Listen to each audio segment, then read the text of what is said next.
Hello everyone. Today I'm starting with a new chapter called Historiography Indian Tradition. Last chapter में हम लोगों ने western tradition के बारे में बात किया था. ये वाले चैप्टर में हम लोग बात करेंगे इंडियन ट्रेडिशन के बारे में. एज यू नो कि Indian history is divided into three parts. Mainly it is ancient, medieval और मॉडर्न. तो सबसे पहले हम लोग स्टडी करेंगे एंशियंट हिस्ट्री को.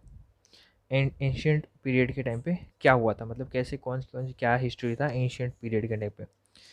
तो एक्चुअली द एंशियंट पीरियड के टाइम पे क्या होता था कि वो टाइम पे ओरल फॉर्म में हिस्ट्री था. ओरल फॉर्म में मोस्टली जो एंशियंट पीरियड का जो हिस्ट्री है वो ओरल फॉर्म में.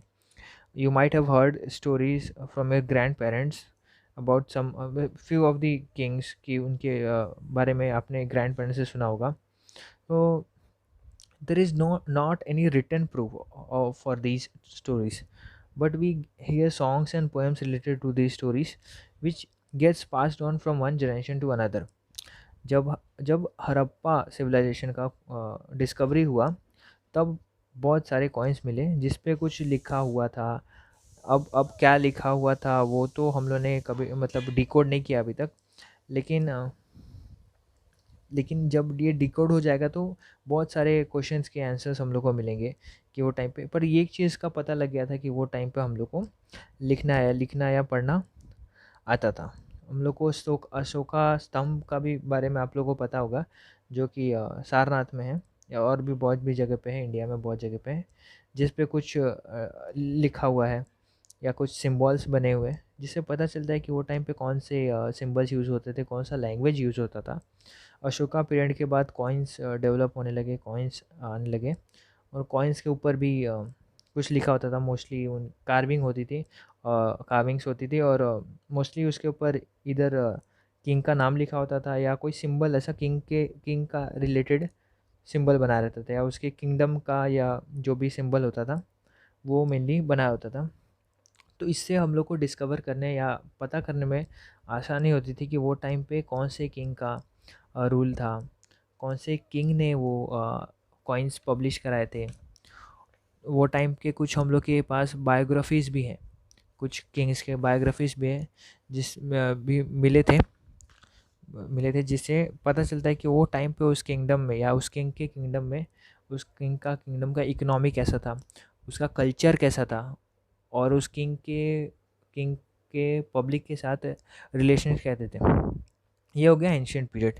Next we will talk about is medieval period. तो mostly medieval period was ruled by Muslim rulers. तो जिन हिस्टोरियंस ने इन किंग्स के बारे में लिखा था वो टाइम पे they were mostly influenced by Arabic and Persian. तो जो हम लोग को डॉक्यूमेंट्रीज मिले वो भी अरेबिक और पर्शियन लैंग्वेज से ज़्यादातर सिमिलर है. तो इन हिस्टोरियंस ने ना that time during that time they wrote about the policy of the rulers कि what were their policies. they not only wrote good deeds about them but also wrote about their failures as well. तो उनके बारे में भी लिखा, उनके मतलब अच्छाई भी नहीं, उनके मतलब उनका कोई पॉलिसी ऐसा है जो फेल हो गया पूरी तरह से, उसके बारे में भी लिखा गया. उन राइटर्स ने लिखा. तो ये टाइम है मतलब जब मुस्लिम रूलर्स थे यानी सुल्तान्स के टाइम पे. Then came the Mughals. Mughals were little different. Mughals को नहीं चाहिए था कि उनका कुछ भी फेलियर है उनके बारे में कुछ भी गलत लिखा जाए. Specially during the Babur period Babur wanted कि उनके बारे में हर एक चीज़ जो है कोई भी राइटर अच्छा ही लिखे. अगर कोई अच्छा नहीं लिखता था तो उसको पनिशमेंट मिलती थी, उसको मारा पीटा जाता था या मार दिया जाता था. और तो वो टाइम पे जो राइटर्स थे उन्होंने खुद जो किंग है उसके बारे में अच्छा लिखना शुरू कर दिया. उसके बारे में पोएम्स लिखने शुरू किए, सॉन्ग्स लिखा गया, कोट्स भी लिखे गए और कुछ ब्यूटीफुल पिक्चर्स भी बनाए गए किंग के रिलेटेड, किंग के बारे में, किंग किंग का ही ब्यूटीफुल पिक्चर्स भी बनाए टू इम्प्रेस हिम. वो टाइम पे बखार बखार is also an important type of historical document जो मिडिवल पीरियड के टाइम पे बहुत ज़्यादा मतलब इम्पॉर्टेंट है मिडिवल पीरियड के लिए, which gave actually the information related to the Marathas dynasties. अगर कुछ भी मराठास के रिलेटेड, उनके किंग से रिलेटेड, उनके डीड्स के रिलेटेड या उनकी पॉलिसी या उन्होंने कौन कौन से वॉर किए या किस किस किंग से उन्होंने दे फॉट ये सब के बारे में बखार में यू गेट टू नो कि मराठाज ने कहाँ कहाँ किस किस से लड़ाई की है, ये सब यू विल गेट इन बखार। बखार इज़ अ डॉक्यूमेंट। अब बढ़ते हैं मॉडर्न पीरियड की तरफ। मॉडर्न पीरियड में क्या हुआ कि मॉडर्न पीरियड में ब्रिटिशर्स आ गए थे, तो under the British government research शुरू हुआ है। जैसे हम क्यूरियस थे अपने हिस्ट्री को लेकर, वैसे ही ब्रिटिशर्स को भी जानना था कि आखिर इंडियंस की हिस्ट्री क्या थी। तो वो टाइम पे खुदाई वगैरह शुरू हुई। मतलब किसी जगह कोई अगर पॉट मिला, पुराना सा, बहुत ज़्यादा पुराना पॉट मिला, तो उस जगह को और खोदा गया ताकि और कुछ एविडेंस वगैरह मिले। और तो ब्रिटिशर्स ने एक अलग से इसके ऊपर डिपार्टमेंट भी बनाया और उसको नाम दिया था आर्कियोलॉजिकल डिपार्टमेंट, जो कि अभी भी है। अभी वो ब्रिटिश गवर्नमेंट के अंडर नहीं है लेकिन इंडियन गवर्नमेंट के अंडर है, जिसका मेनली यही काम है कि पुराने हिस्टोरिकल चीज़ों को स्टडी करना। तो वो टाइम पे जब ब्रिटिशर्स के अंडर ये आर्कियोलॉजिकल डिपार्टमेंट था, तो वो टाइम पे बहुत सारे बुद्धिस्ट स्क्रिप्ट्स भी मिले थे और हड़प्पन सिविलाइजेशन का डिस्कवरी भी वही टाइम पे हुआ था। तो वो टाइम पे पता चला कि हमारा जो सिविलाइजेशन है, जो इंडियन सिविलाइजेशन है, वो कितना पुराना है। क्योंकि अकॉर्डिंग टू ब्रिटिशर्स उनको यही लगता था कि जो इंडियन सिविलाइजेशन है वो काफ़ी नया है, मतलब उनसे तो बहुत ज़्यादा ही नया है। तो जब हड़प्पा का डिस्कवरी हुआ तो they also got to know कि कितना जो पुराना सिविलाइजेशन है हमारा है और कितना एडवांस सिविलाइजेशन है हमारा। तो बहुत सारे ब्रिटिशर्स ऑफिशियल्स ने इंडियन हिस्ट्री के बारे में लिखा, और क्योंकि वो टाइम मतलब मेनली जो ब्रिटिश ऑफिशियल्स थे उन्होंने अपने जो लिखा, अपने डॉक्यूमेंट्स या अपने जो बुक्स में लिखा, वो इंडियन हिस्ट्री के बारे में ये लिखा कि जो हमारा कल्चर है वो बहुत ज़्यादा ख़राब है और हम इंडियंस को या हमारे इंडियन कल्चर को ब्रिटिशर्स की पॉलिसी की या ब्रिटिशर्स की ज़रूरत है, जिससे हम लोग आगे बढ़ पाए। वी आर मतलब उनके अकॉर्डिंग हम लोग कैपेबल नहीं थे अकेले या खुद के कल्चर्स को लेकर आगे जाने में। तो उनकी पॉलिसी को हम लोग ये इसलिए हुआ क्योंकि वो टाइम पे ज़्यादा कोई इंडियन एजुकेटेड हिस्टोरियंस नहीं थे, या कोई इंडियंस कम थे लेकिन कम थे। तो ये सब हुआ। बट वो टाइम पे मतलब कुछ ऐसे इंडियन हिस्टोरियंस भी थे जिन्होंने अपने राइटिंग्स में या अपने बुक्स में ये ब्रिटिशर्स को एक्सपोज भी किया, जो अब हम पढ़ते हैं तो हमें पता चलता है कि कैसे ब्रिटिशर्स ने अपने बारे में ही बढ़ा चढ़ा के लिखा और इंडियंस के बारे में गलत लिखा। तो ब्रिटिशर्स ने मतलब इंडियन हिस्टोरियंस ने अपने बुक्स लिखे, फिर उन्होंने बताया कि कैसे ब्रिटिशर्स अपने बारे में सिर्फ अच्छा लिखते थे। कुछ हिस्टोरियंस ने ये भी कहा कि हमारी जो हिस्ट्री है उसके बारे में हमें ही लिखना चाहिए, बाहर का कोई भी लिखेगा तो वो बुरा भला ही लिखेगा, वो अपने बारे में ही अच्छा लिखेगा, वो अपनी बुराई तो करेगा नहीं।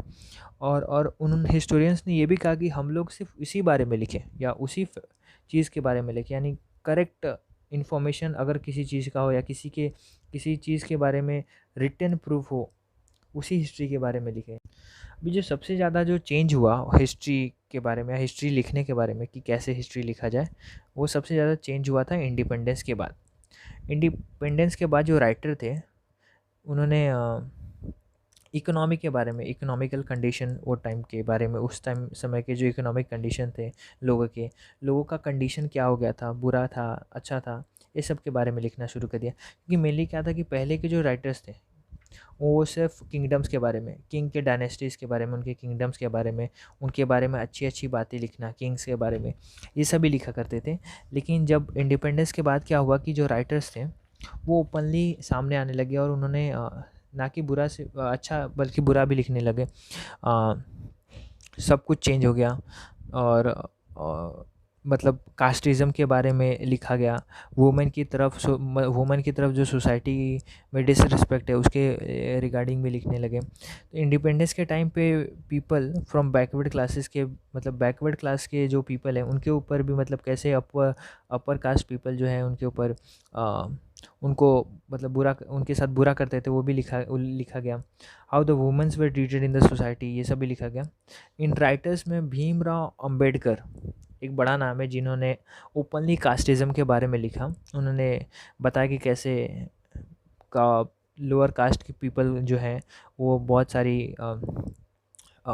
सारे चीज़ सहते हैं और कैसे उनके ऊपर अत्याचार वगैरह होता है। ये सब उन्होंने लिखा। वो भीमराव अंबेडकर ने हमारा कॉन्स्टिट्यूशन भी लिखा है। मतलब वो टाइम के जो राइटर्स थे इंडिपेंडेंस के बाद के, आफ्टर द इंडिपेंडेंस, उन्होंने सिर्फ गवर्नमेंट के बारे में, या गवर्नमेंट क्योंकि अभी अभी फॉर्म है उसके बारे में अच्छा अच्छा या ज़्यादा नहीं लिखा। उन्होंने जो एक्चुअल है, जो क्या है, कि आने वाले जो लोग हैं, आने वाली जो हमारी जनरेशन है, उनको एग्जैक्टली करेक्ट, उनको पता चले चीज़ें कि इस समय क्या कंडीशन था लोगों का, वो सभी लिखा उन्होंने। कुछ गवर्नमेंट क्योंकि अभी अभी फॉर्म हुई है तो उसके बारे में ज़्यादा बढ़ा चढ़ा के लिखे, ऐसा कुछ नहीं किया। उन्होंने जो करेक्ट चीज़ थी, जो करेक्ट चीज़ जो आगे जानी चाहिए, अगर जनरेशन को पता होनी चाहिए, वो सब लिखा। तो उन्होंने ओपनली कास्टिज़म, रेसिज़म और वुमेन के ऊपर ये सब भी लिखा। तो ऐसे हमारा जो हिस्ट्री लिखने का जो तरीका है, फ्रॉम एंशियंट टू मॉडर्न, ऐसे जो है चेंज होते आया, ये हम लोगों ने पढ़ा।